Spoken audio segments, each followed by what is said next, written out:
Um dos meus sonhos como pregador é ser interrompido, não é? Então, hoje nós podemos realizar esse sonho.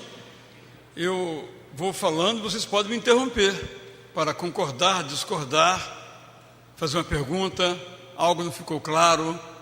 Isso, infelizmente, num culto dominical é impossível, mas aqui hoje é totalmente viável.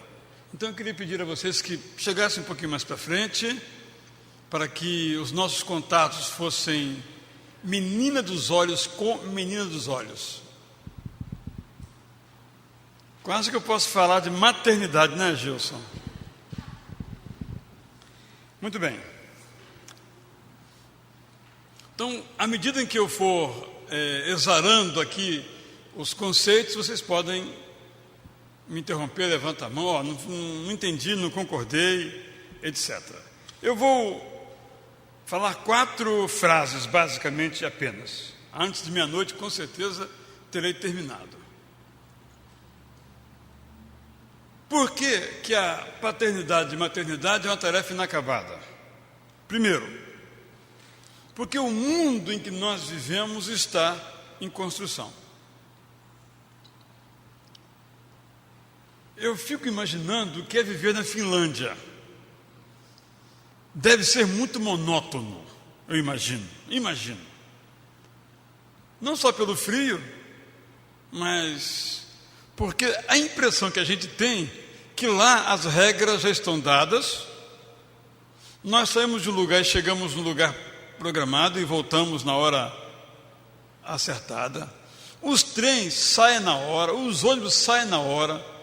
Deve ser muito chato viver num país desse.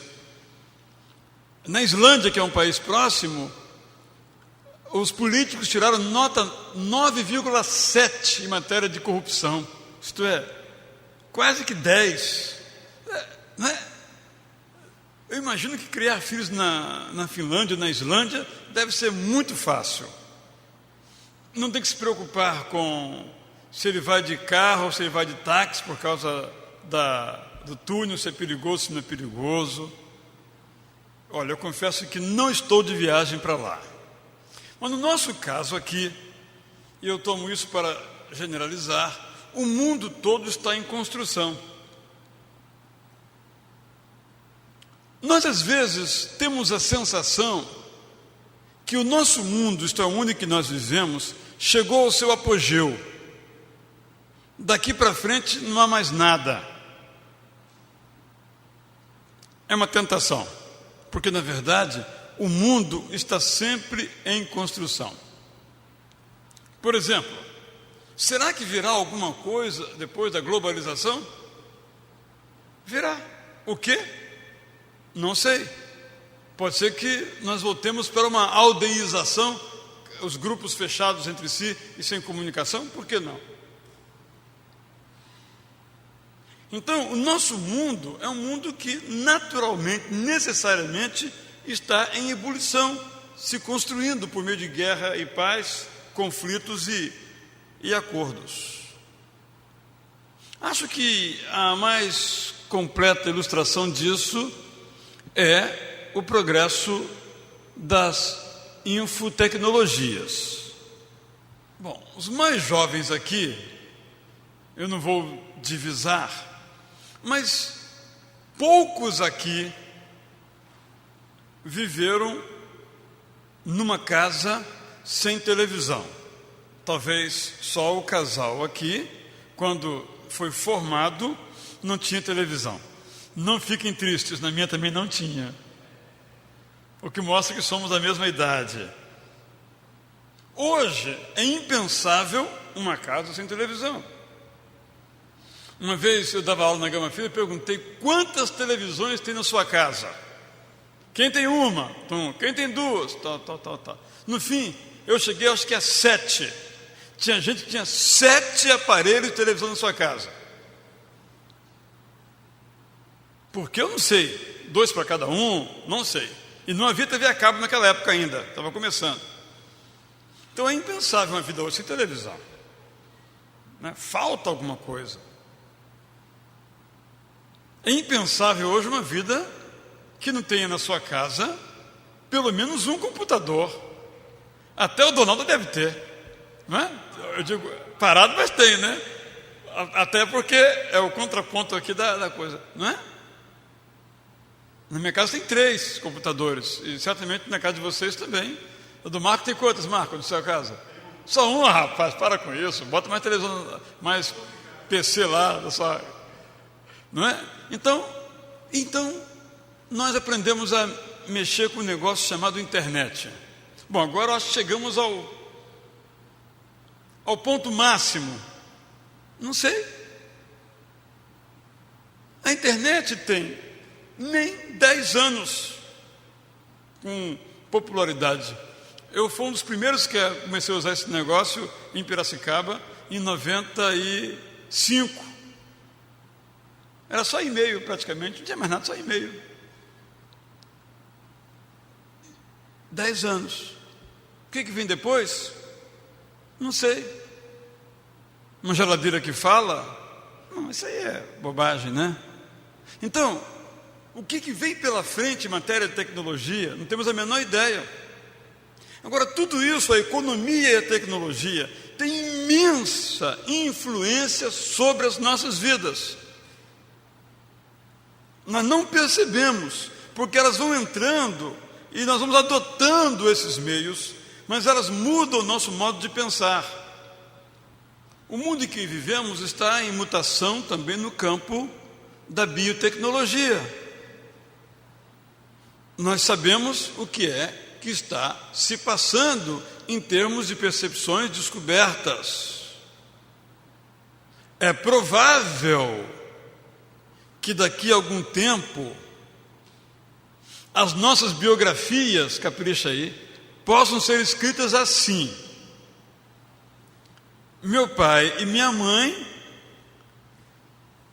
se enamoraram, resolveram constituir uma família. Então, os dois foram no banco de dados e escolheram um filho. Não se sabe propriamente de quem são os sêmens, mas isso não é importante. Escolheram e queriam que eu fosse como eu sou, assim, de olhos azuis, cabelos longos, pele bem clarinha e com 2 metros de altura.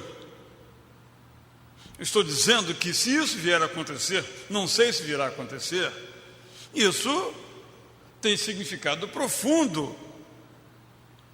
Quando o pastor Gilson for organizar um congresso como esse, vai ter que organizar um congresso já com um grupo. Filhos que não são filhos dos seus pais, porque foram gerados de uma outra maneira.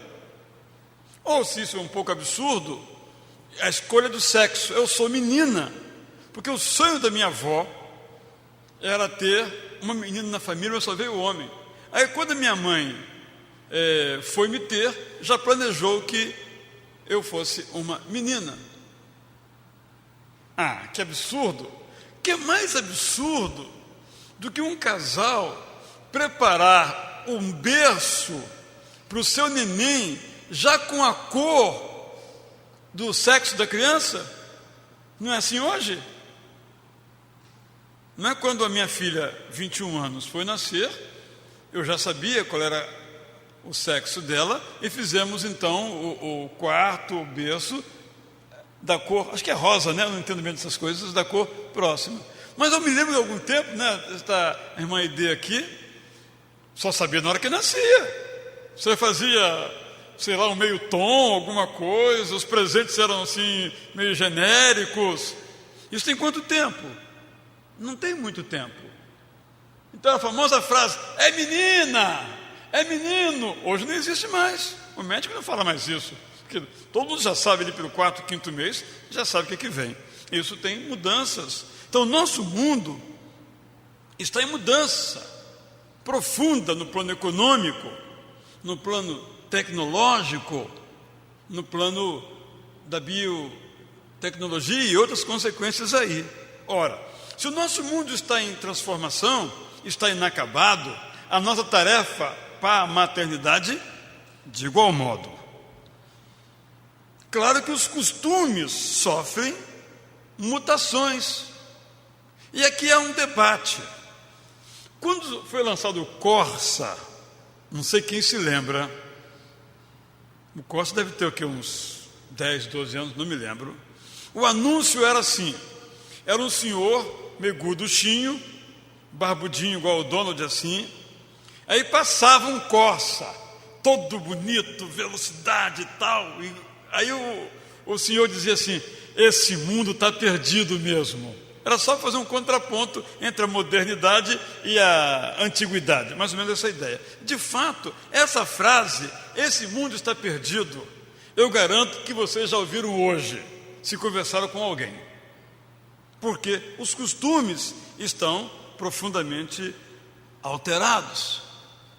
E eu soube que a comunidade gay do Brasil está se sentindo defraudada, porque circulou a informação que a novela que acabou ontem, estou reprisando hoje, das 8 e pouquinha, ia ter um beijo homossexual na novela, e não teve. Então a comunidade está lesada, enganada, ludibriada. O que foi que fizeram que aquela coisa tão natural não aconteceu no vídeo às 9 e pouca da noite? Ora, isso, convenhamos, é algo que tem no Brasil coisa de 5 ou 6 anos. Isso era antes impensável. Agora, tão impensável é que eles reclamam que foram enganados porque o produto que foi, de algum modo, veiculado que seria daquele modo, não ocorreu daquele modo. Em torno, então, das mudanças, tanto no plano tecnológico quanto no plano dos costumes, desenvolve-se uma discussão que um autor chamado Humberto Eco, com muita felicidade, definiu no título de um livro seu chamado Apocalípticos e Integrados. Os apocalípticos são aqueles que acham que realmente está tudo perdido. Esse mundo vai de mal a pior. E os integrados são aqueles que acham que maravilha, olha, já podemos escolher o sexo do nosso filho.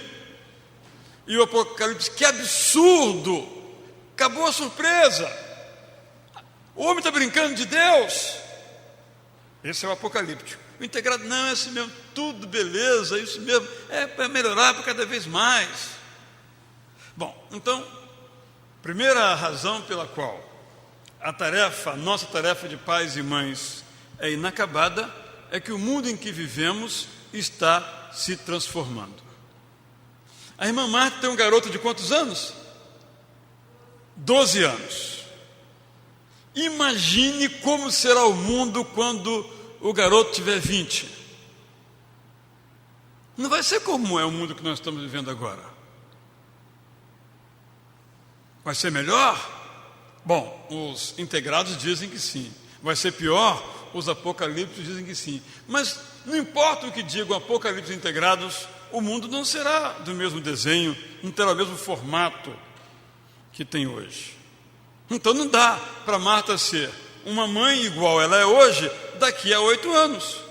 Porque o mundo é outro.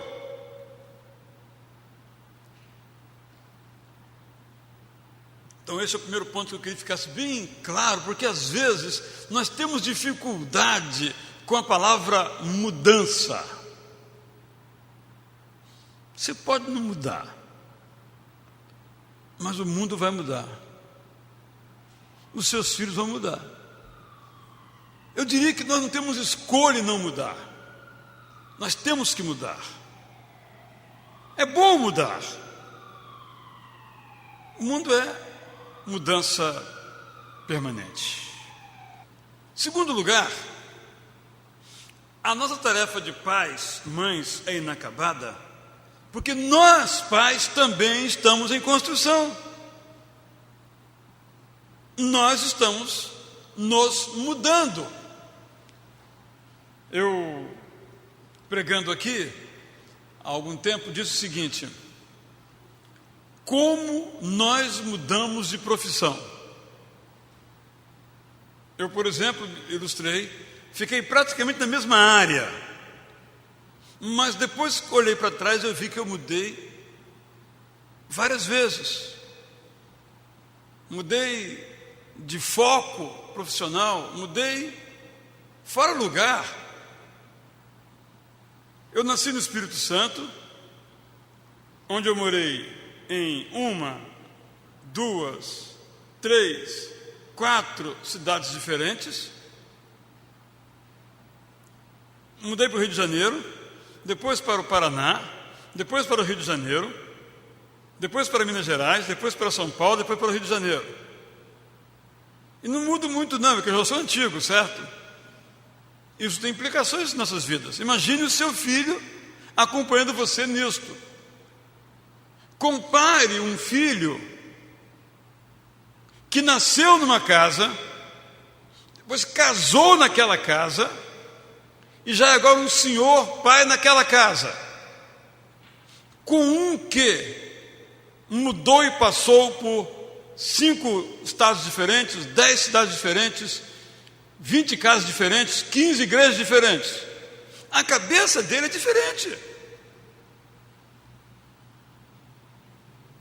Não é? Machado de Assis, o lugar mais longe que ele foi é a cidade de Petrópolis. Estou falando aqui no final do século XIX, começo do século XX. Eu posso garantir que a pessoa que menos saiu daqui já foi mais longe que Machado de Assis a vida toda. Fora aqueles que já conheceram outros países. Só para ilustrar que nós, como pais, mães, estamos mudando de foco, de profissão, de religião, de igreja, mudando de conceitos.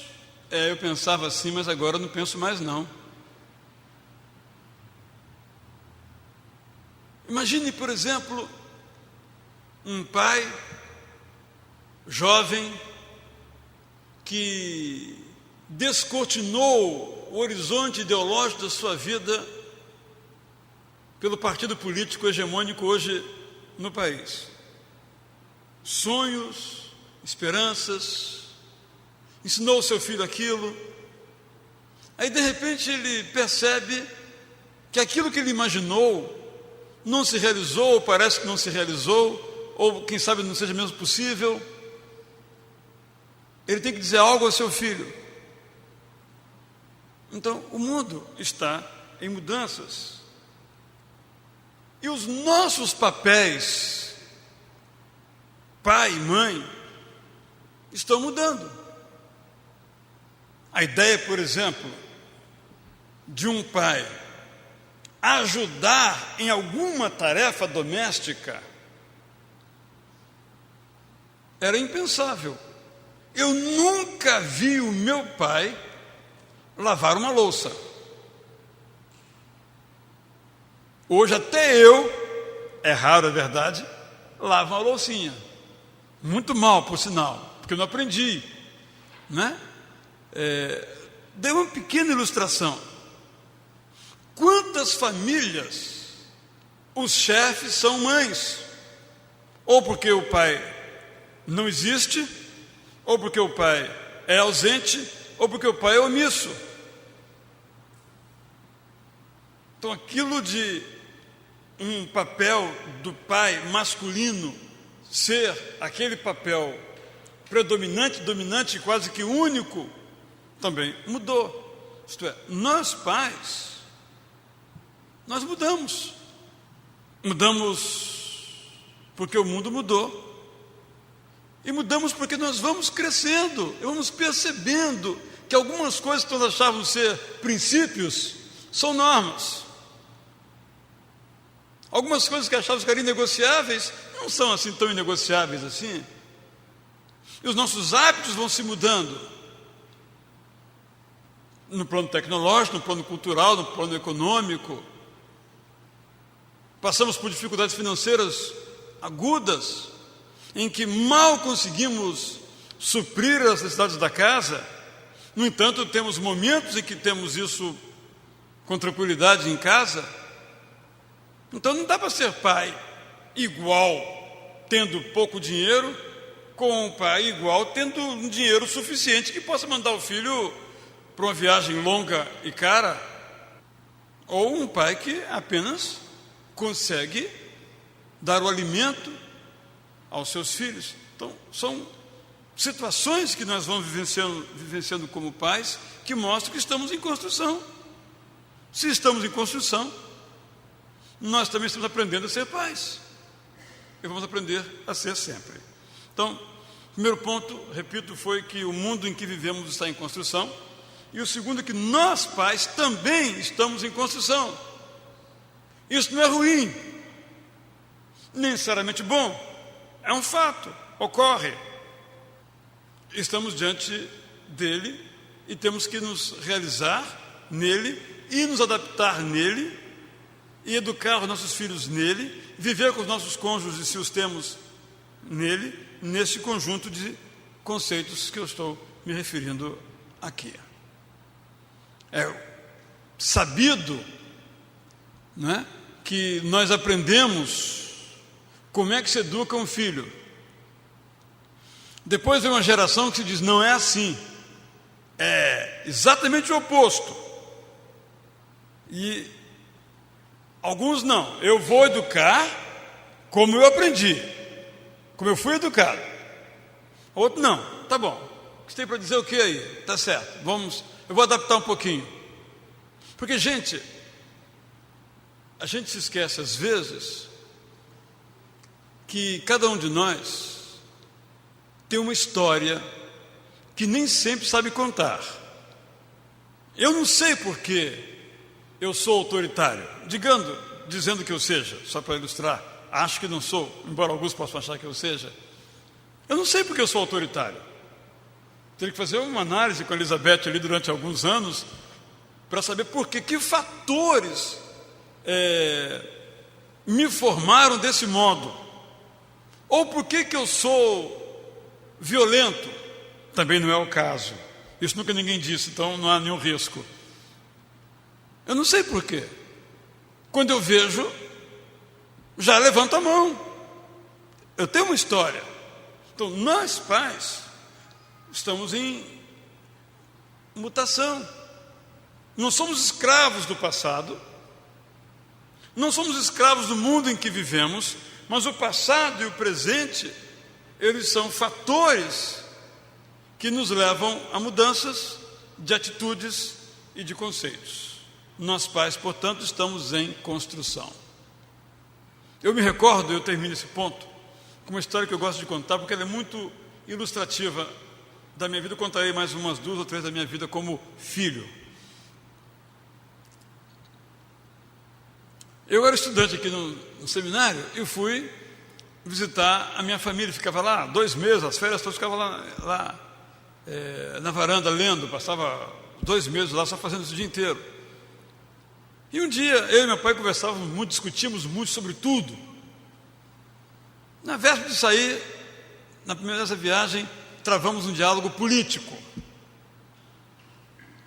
E eu achava que o movimento militar de 64 era uma maravilha. Milagre econômico, 72, estou falando dessa época. E o meu pai, que era petebista do tempo do Jânio, do Getúlio, achava que era uma porcaria, era uma ditadura, aquela coisa horrível, o golpe militar. E nós discutimos, discussão sabe como é que é, né? Ninguém quer perder. Aí discutimos. Aí eu me alterei, ele se alterou, eu vim embora meio aborrecido com ele e vim embora. Tá bom. Nós sempre discutimos, né? Lá em casa tivemos essa marca. No ano seguinte eu voltei. Aí não deu outra, vamos discutir de novo política. Eu agora achava que a revolução era uma porcaria e o meu pai que era uma maravilha. Quer dizer, eu convenci meu pai me convenceu. Ou nada disso aconteceu. Aí eu disse, caramba. E eu quase que briguei para o meu pai por uma coisa que não tem a menor importância. Porque se é tão importante assim, eu teria mudado de lado. E se fosse tão importante a posição dele, ele também não teria mudado de lado. Nós mudamos de posição, de lado, à luz das informações que nós temos. Vamos ter isso, portanto, em mente. Ok? Pausa para o segundo ponto. Alguma observação? Alguma pergunta? Alguma ilustração do que eu falei?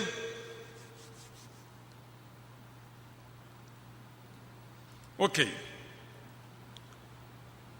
Terceiro motivo pelo qual, então, a nossa paternidade e maternidade está em construção, é inacabada. É que os nossos filhos estão em mudança. Os nossos filhos também estão em construção. Nós, às vezes, nos preocupamos muito com as amizades que nossos filhos, nossas filhas têm. E devemos realmente nos preocupar. As amizades desenvolvem um papel importante nas nossas vidas. Se nós pudéssemos aqui voltar um pouco e nos perguntarmos qual foi um tempo muito feliz na nossa vida, diríamos, quando fulano de tal, nós éramos amigos e nós fazíamos isso ou aquilo. Todos nós aqui. Ou jogavam bola, ou brincavam daquilo, ou passeavam, ou subiam na árvore. Mas só que as amizades também vão do modo como vieram. Elas não são permanentes. Nada é permanente. Até as amizades que parecem tão caras, pelas quais eles brigam conosco, ou nós brigamos com eles, nossos filhos, também desaparecem do modo como vieram, às vezes fazendo estragos, às vezes trazendo bênçãos, mas vão e voltam, não são definitivas. Os hábitos dos nossos filhos também mudam. Vocês já imaginaram que adolescentes e jovens, num sábado de noite, ficassem em casa em lugar de sair? Ainda certamente é o padrão, o sair. Mas muitos deles ficam em casa. Claro, estão em comunicação, pelo MSN ou qualquer outro programa, Skype, qualquer coisa, mas ficam em casa. Isso é impensável.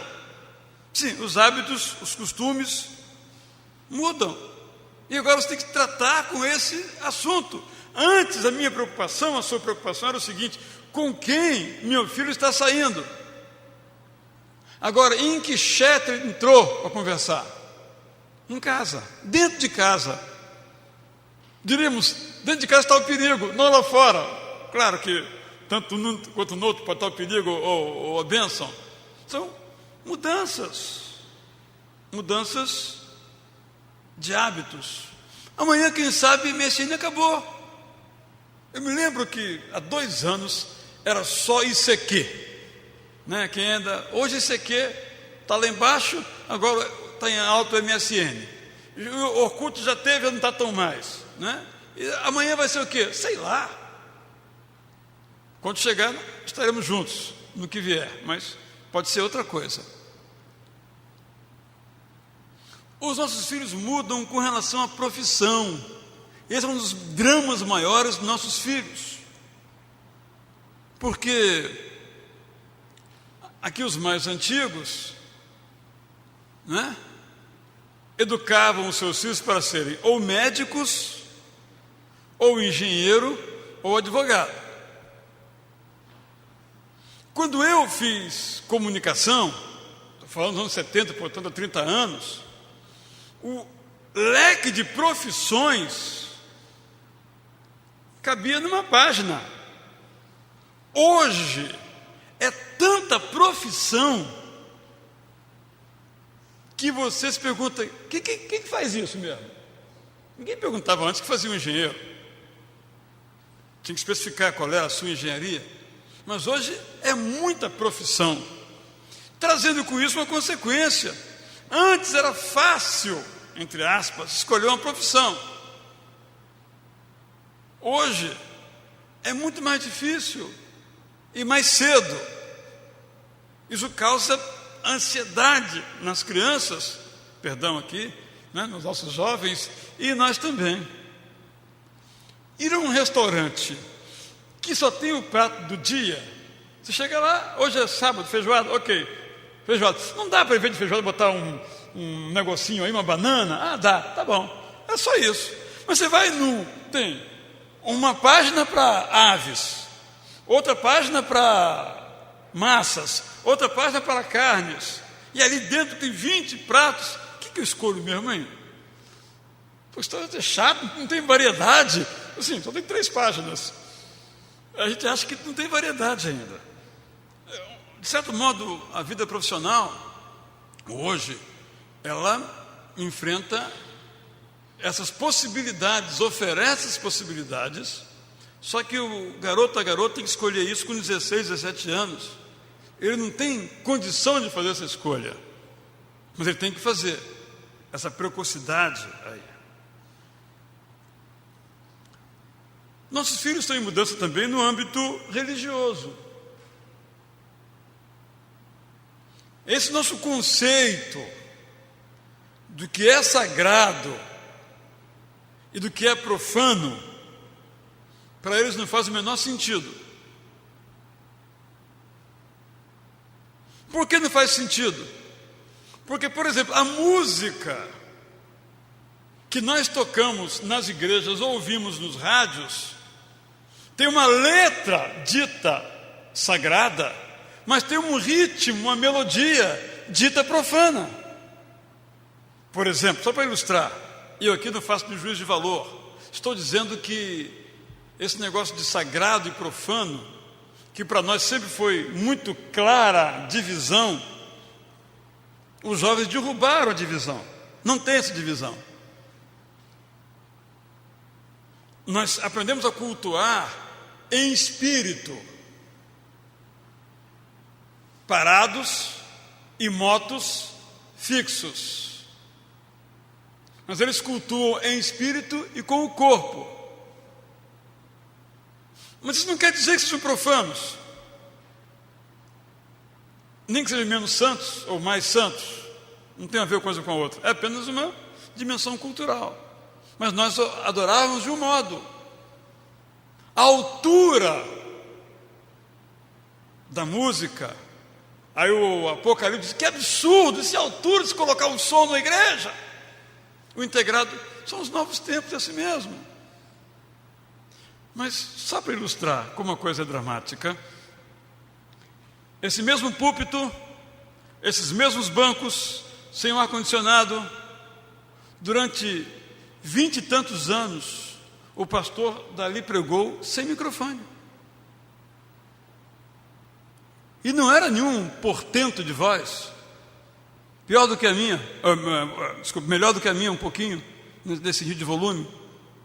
Por que não tinha som? Porque não tinha necessidade. Todo mundo ouvia na galeria, todo mundo ouvia. Hoje ninguém ouve mais. O som está falhando, está falhando. Está sem som aqui atrás.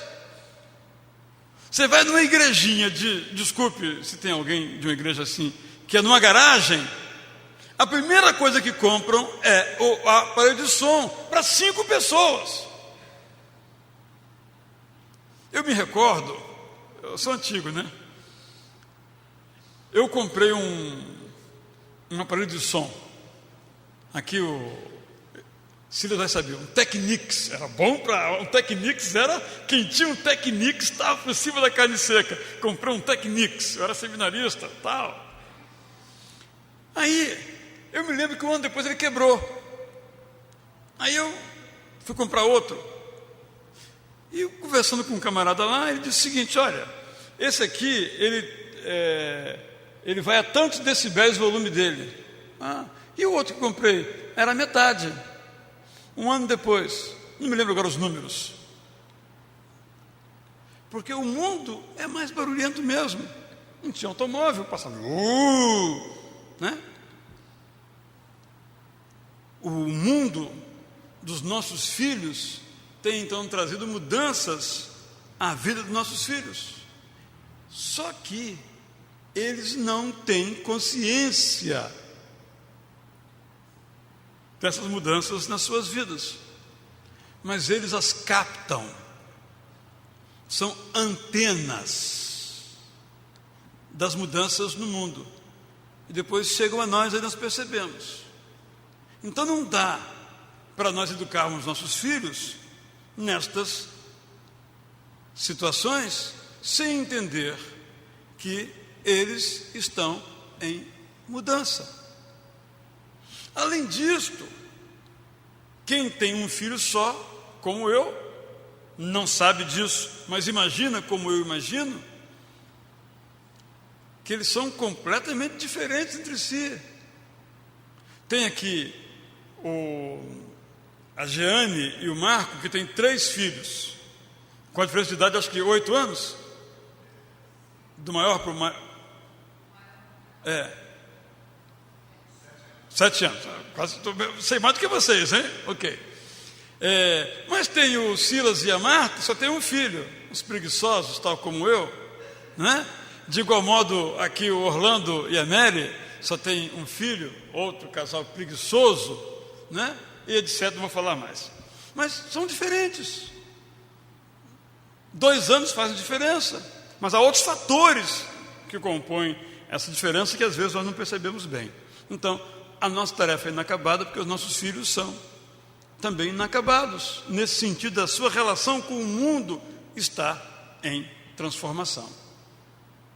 Repito, não necessariamente transformações que sejam ruins e nem que sejam boas. Né? Donaldo, você que é o nosso decano, né? ID não, você, ID é garotinha, você. Talvez tenha sido educado que a uma pessoa mais velha se chama de senhor. Hoje as pessoas não chamam os outros de senhor. Chamam a Deus de você, quanto mais a um quarentão, um cinquentão. São mudanças boas ou são ruins? Depende de nossos referenciais. Se somos apocalípticos, olha que falta de respeito. Se somos integrados, olha que intimidade. Uma questão de ponto de vista. Para ilustrar, é como o simpático e o antipático, né? Se eu gosto do austrogésilo, ele é tímido. Mas se eu não gosto, ele é antipático. Mas ele é o mesmo. É a minha perspectiva que se alterou. Então depende do modo como nós vemos o mundo. Então eu vou concluir apresentando algo em torno desse modo. Já o Marcos antecipou. Mas eu quero primeiro dizer o seguinte: nós não podemos ser pais, mães, como nossos pais, mães foram pais e mães. Por que eu digo isso? Porque o nosso referencial são sempre os nossos pais. Às vezes modelo, outras vezes antimodelo, mas não temos como escapar. São nossos referenciais e geralmente como modelos imperceptíveis. No fundo, nós achamos, exceto no caso de alguma patologia, que os nossos pais nos educaram direitinho e que devemos nos educar os nossos filhos do mesmo modo. Sem querer fazer qualquer escândalo, esqueçam essa ideia. Isso é impossível. Absolutamente impossível. Alegremente impossível. Felizmente impossível. Nós não podemos, não devemos educar os nossos filhos como nós fomos educados. Nós sabemos muito mais hoje sobre a psique humana. Nós sabemos muito mais hoje sobre como são as comunidades. Conversávamos sobre as palestras de hoje e se aplica a sermões, etc., que é o seguinte: hoje, nenhum conferencista, nenhum pregador, nenhum professor pode falar novidade.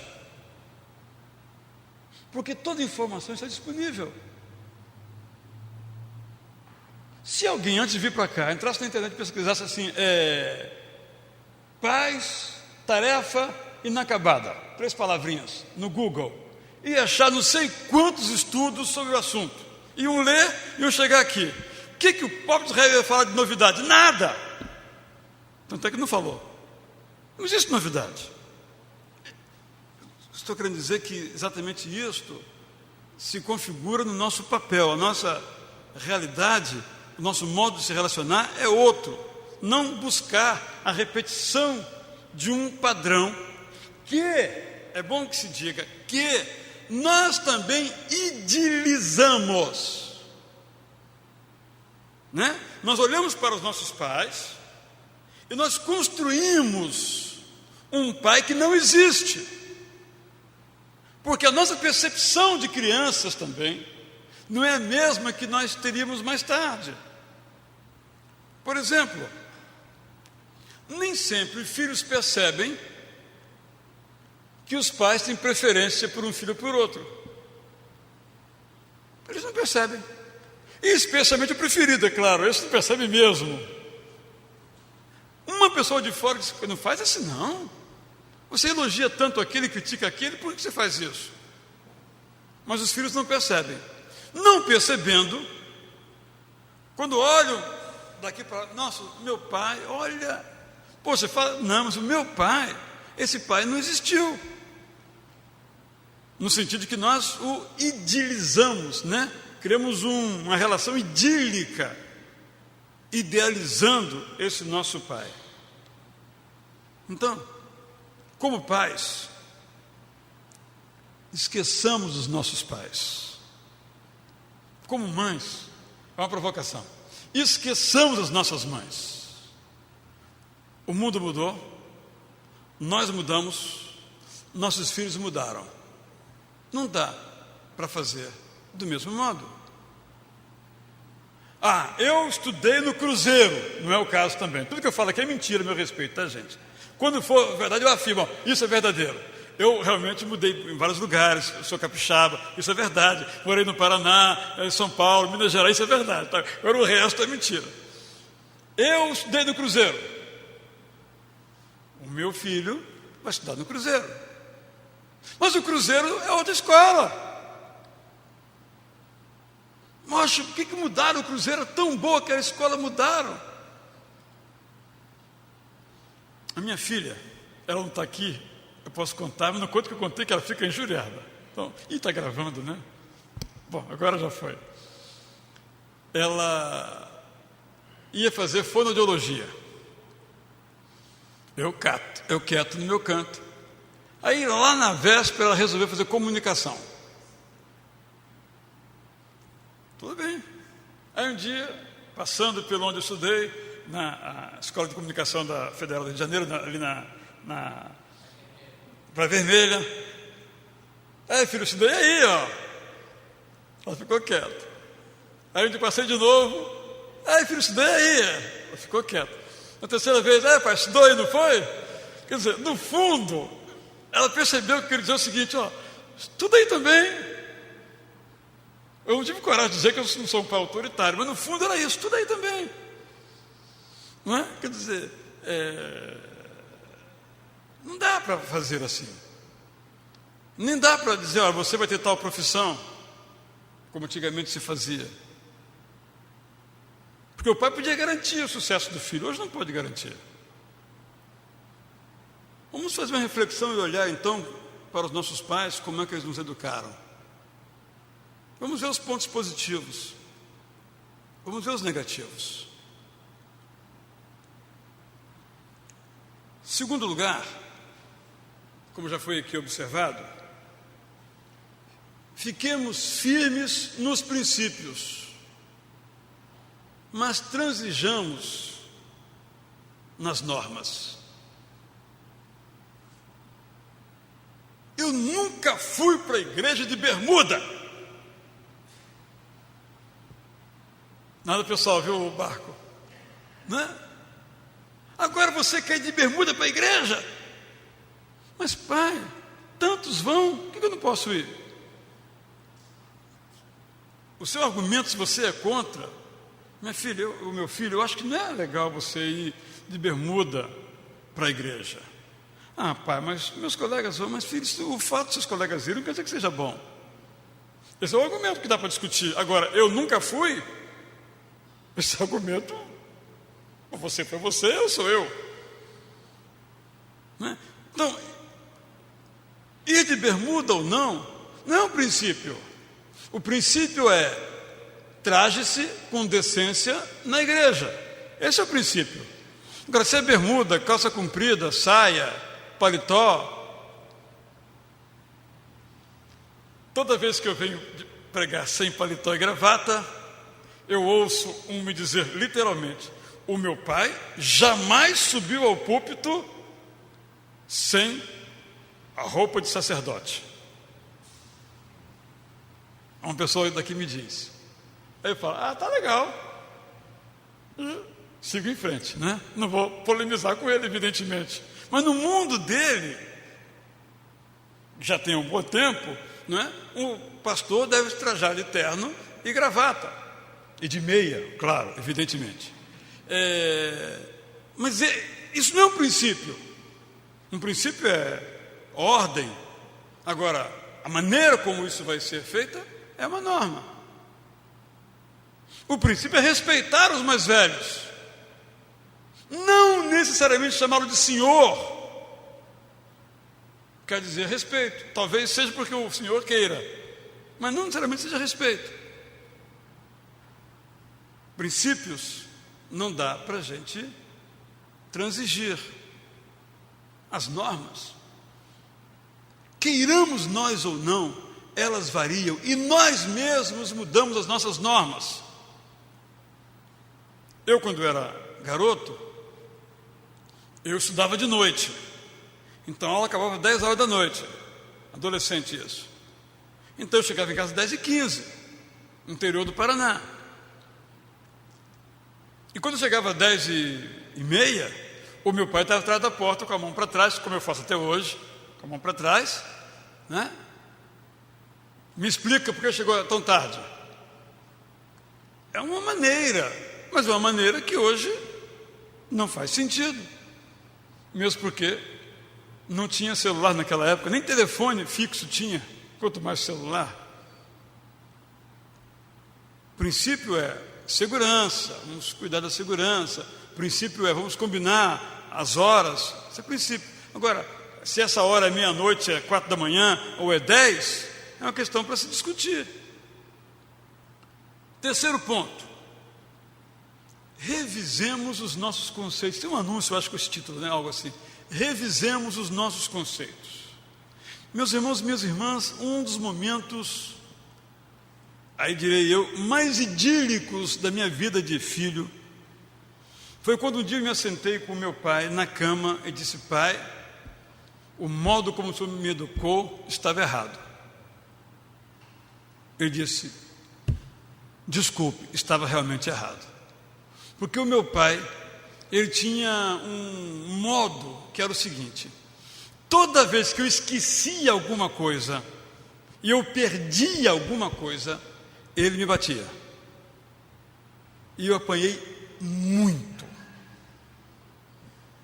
Nunca desobedeci ao meu pai, nunca levantei a voz com meu pai, nunca fiz algo que ele não soubesse, que não fosse combinado antes. Mas perder e esquecer, eu já perdi tudo que se possa imaginar. Eu disse: pai, olha, não adiantou nada. Até hoje eu perco e esqueço. Eu disse: você está certo, eu estava errado, desculpe. Mas eu apanhei muito. Uma bobagem. Era uma característica individual, de certo modo imutável. Claro que eu aprendi a tomar cuidados para não perder. Mas se eu não tomar os cuidados, eu perco do mesmo jeito. Eu não tenho bolsa, não carrego bolsa, sacola de espécie nenhuma, porque ela não sai do ponto A para o ponto B, ela fica no ponto A, ela não vai ao B. Então, o que eu carrego é no bolso, o que couber no bolso, eu carrego. Fora disso, igual o bifante tem pastinha para cá, lá dentro um monte de coisa classificadinha. Isso não é coisa para pessoa séria, eu não sou assim não. Então, o meu pai, eu digo que foi um momento grande, porque ele teve a grandeza de reconhecer, eu estava errado, ele realmente estava errado. Recados, eu nunca dei nenhum.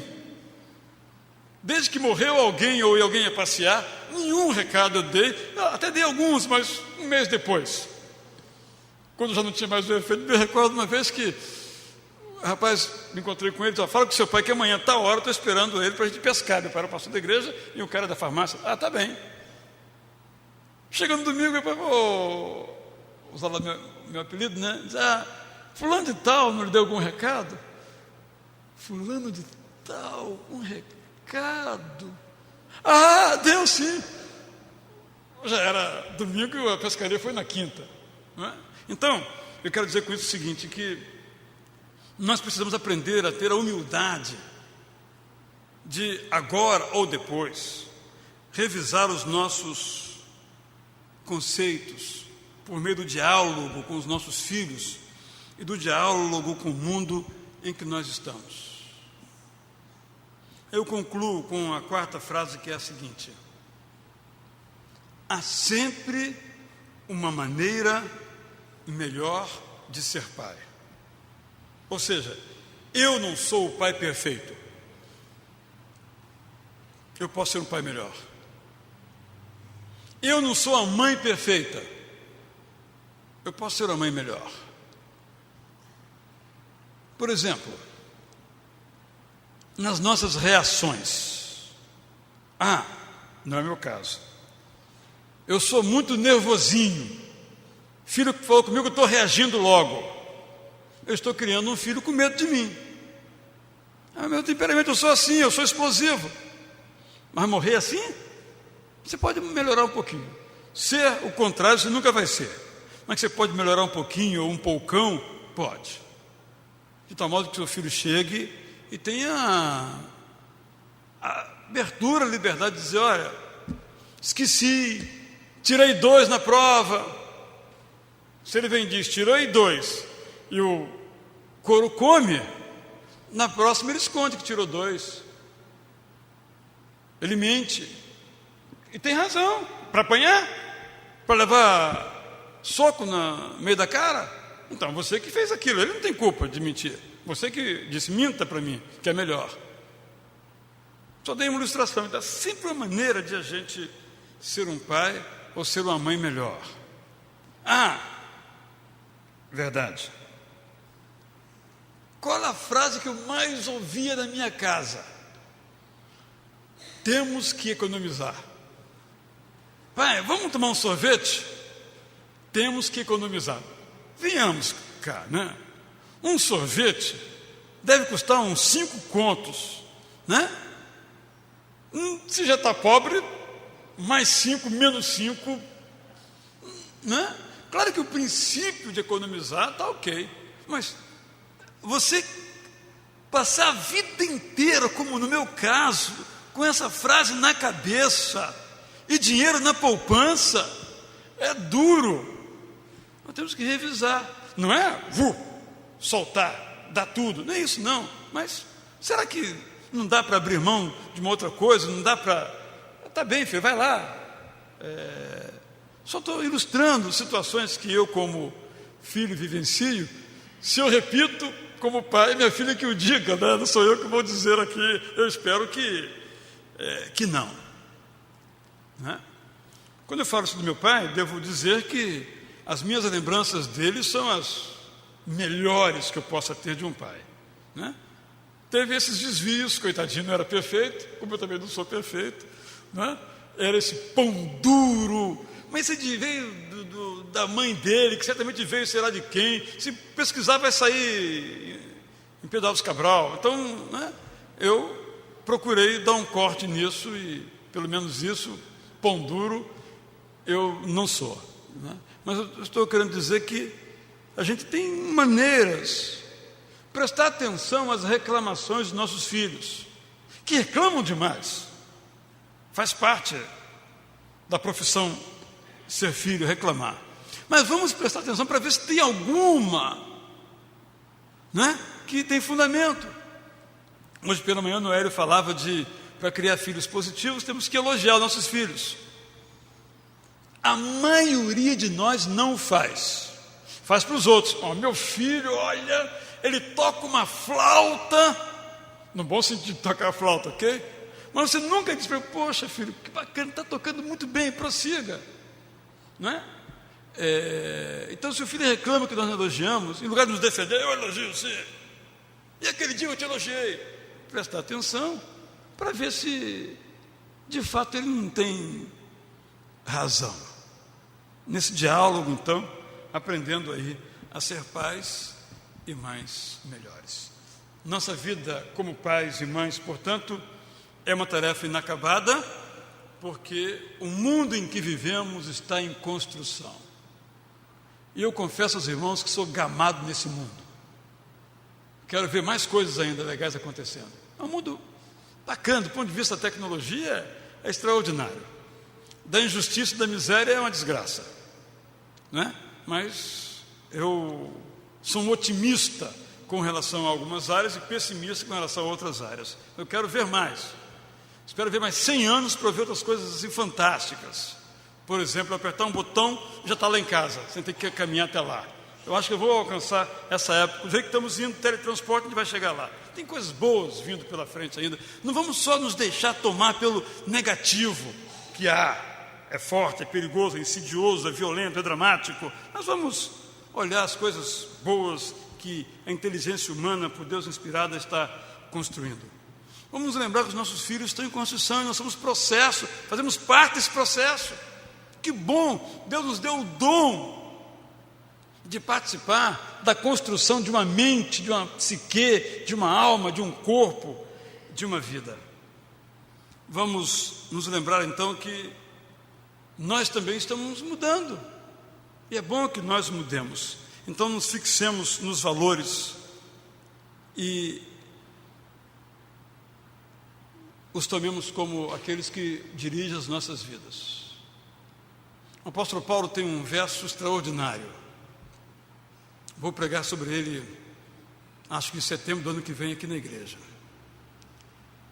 Pais, não irritem os seus filhos.